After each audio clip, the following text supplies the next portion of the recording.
What is the difference between this PlayStation 4 won't impose any new restrictions on the use of PS4 games. and Mark this? Sanchez. Now let me put my New York. Or New York this? Jets select Sheldon Richardson, defensive tackle, Missouri. And that? Is to be on mobile, both Android and iOS. We don't have any plans at the moment to do PC. If you're unfamiliar with the NFL draft, it's the event all NFL teams wait for, to revamp their image and to look to draft players that will maintain or lead a winning culture to gain an edge against other teams. As competitive as it sounds, it actually brings the league and nation together. It adds entertainment value, keeps fans interested in the teams, but for what reason? One reason in particular is hope. Fans attend, enjoy themselves, and watch as these teams tease them with potential. The NFL needs the draft as it brings faith and trust to all teams in the league, just like the video game industry needs E3 or Electronic Entertainment Expo. Look, this is not an oral history of E3. Chances are, if you clicked on this video, you know what E3 is, or depending on when you are watching this, what it was.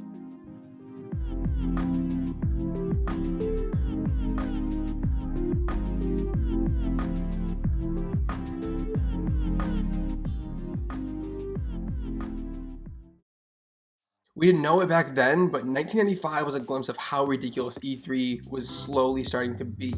However, it was its first year, and the collective oddities were first seen as a love letter to the industry. Hundreds of booths were rented out by game companies with godly expensive, gigantic statues beside them. Without social media or mainstream appeal, console creators sought out to be as boisterous and outrageous as possible, to get spotlights and papers around the world, all to convince you to buy their future games and consoles.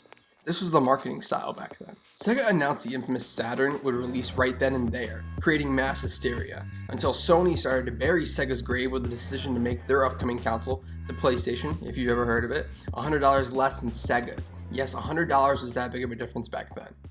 I'm going to ask Sony Computer Entertainment President of America, Steve Reyes, to join me for a brief presentation.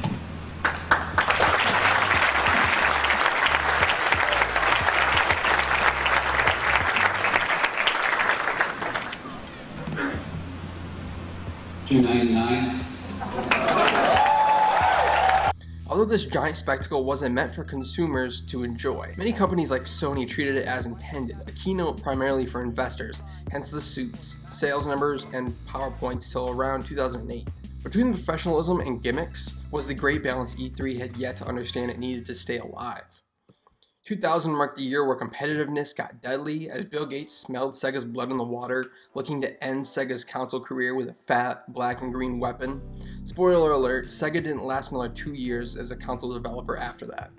Slowly but surely, the floor's design got bigger and brighter as the game industry saw more and more that E3 was an investment to please consumers in the long haul. In 2005, G4 was created and debuted on Spike, changing games coverage forever, with live gameplay stage interviews during E3, making studio heads like Todd Howard and Ted Price exponentially more popular. Although YouTube was still a minor cat video site at the time, G4 became the first to give a network broadcast to E3, thus giving it a more mainstream exposure. It came just in time for E3 2006, which most notably became a painful memory for Sony.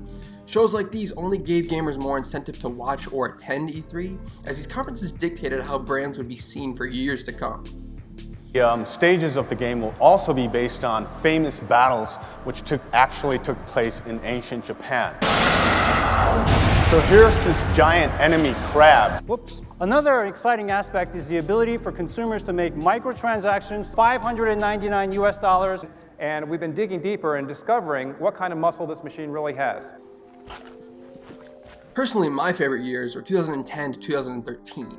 You can disagree, but the widespread games in that period modeled exactly why E3 existed. It was hard to showcase 100 plus games to people worldwide as something like a game show, but a 4-day show was perfect to detail each one individually. The era for 360, PS3, and Wii prized gamers with debuts we didn't understand at the time would be so special. As a cynic who likes to watch the world burn, it was far more pleasing to see companies take motion controls all too seriously.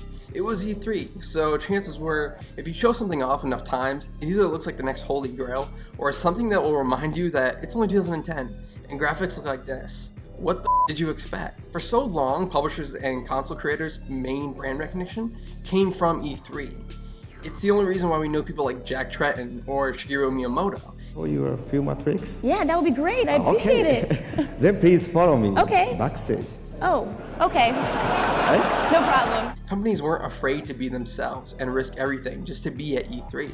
Although chances of one thing going wrong was 99.9%. And this may be controversial, but E3 saved Microsoft from drowning.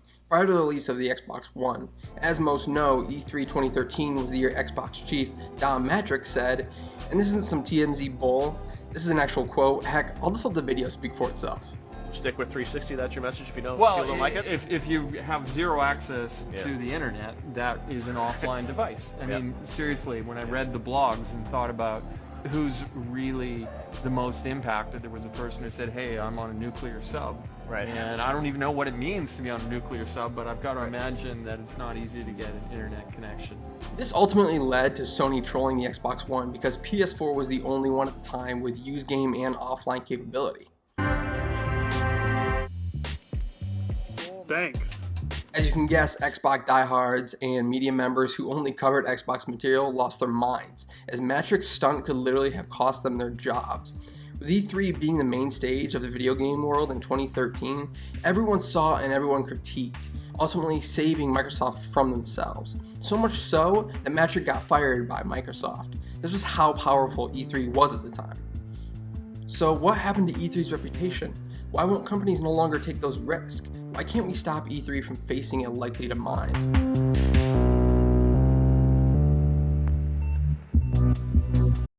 There's an army of problems in the industry that are the doings of the devs and the executives, but this one where we, the fans, actually have to take some of the blame.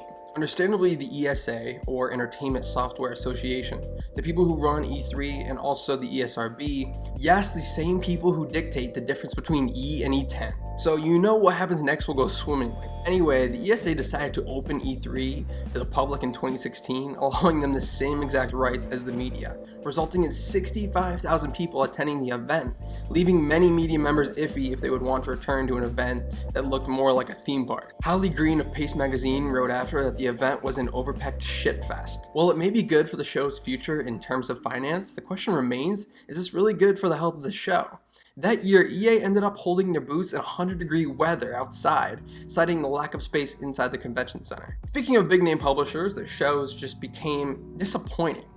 It's fine to be odd or market something that you even know that we're not interested, but much of it was marketing that begged for our money to be spent on half-baked games. Like Drake talking about his fake love for the FIFA dev team for 10 seconds will make me want to buy FIFA 14. It all felt like desperate pandering. Ironically enough, I said 2010, 2013 was E3's prime years. We haven't seen any great new IPs or non-sequels from these big publishers since.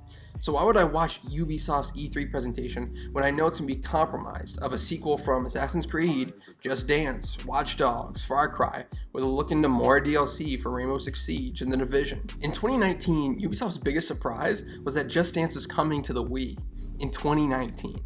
In terms of console creators, Sony and Nintendo have since opted for pre-recorded presentations to avoid spending money on renting space that reportedly costs about $5 to $10 million and to dodge any chance of technical error during gameplay presentation. In addition, Sony's made it known that it cannot stand the overwhelming crowds, nor do they have the amount of titles to carry a conference anyways, trading quantity of games for quality. That's why it came to no surprise when they announced the console creator would not attend E3 2020, when the only first-party games to come in 2020 were most likely just going to be The Last of Us Part 2 and Ghost of Tsushima. Although we have seen less games, we have seen much more of a presence from social media when the event takes place. It can be debated that the rise of social media ultimately is killing E3 the most, as it within itself is a virtual E3. With companies posting their pre-recorded presentations and trailers on their Twitter and YouTube accounts, making it more convenient for shareholders and media members to stay home or at their desk rather than in a cramped, anti-social distancing convention center. So it is clear that both our greed to see experiences in person and the greed of companies to save money has led to the last breath of E3. I know you'd like to hear of a better future, but it was recently leaked that E3 is looking to only be ramping up its public attendance even more, deterring companies from being able to buy the space they need to show off products. According to Polygon, the ESA has decided to have an additional 10,000 people at E3 2020, as well as what some people may call queue entertainment, a tactic to intentionally make lines longer, so attendees have to pay attention to ads playing around them while they have to wait to play games or to get into conference shows.